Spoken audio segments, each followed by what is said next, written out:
Guys আমার একটা বন্ধু আছে ওই কিনা আমাকে অনেক ভালোবাসে এবং কি আমার ইউটিউব চ্যানেলে 70,000 সাবস্ক্রাইবার কমপ্লিট হয়ে গেছে, তাই সে আমাকে একটা গিফট দিবে। এই দেখো বলতে না বলতে সে ইনভাইট দিয়ে দিছে, চলো ওর গ্রুপে যাই দেখি সে আমাকে কি গিফট দেয়।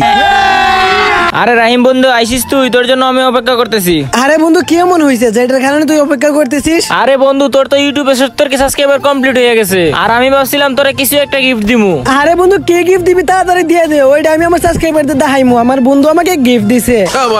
আরে বন্ধু আমার এই আইডিটা তোকে গিফট করে দেবো, চাইলে তুই তো সাবস্ক্রাইবারদেরকে গিফট করে দিতে পারিস।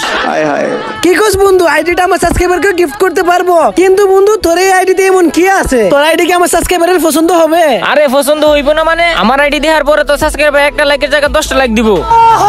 আরে দূর, আমার বিশ্বাস হয় না। আচ্ছা আমার প্রোফাইলটা একবার চেক কর। আচ্ছা গাইজ এরপর যাইছে দেখলে তোমরা বকে যাইবা। তার আগে গাইজ আমি বিবিএস এর জন্য অ্যাপ্লাই করছি, কিন্তু আমার ভিডিওতে ভিউ নাই ভাই। প্লিজ তোমরা সবাই আমার এই ভিডিওটা 2-3 বার করে দিও, আর ভিডিওতে একটা লাইক আর চ্যানেলকে সাবস্ক্রাইব করে দিও।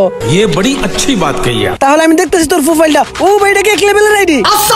আরে বন্ধু এই আইডিটা আমার লাগবে, এই আইডিটা আমার সাবস্ক্রাইবারদেরকে গিফট করলে ওরা অনেক খুশি হয়ে যাইবো।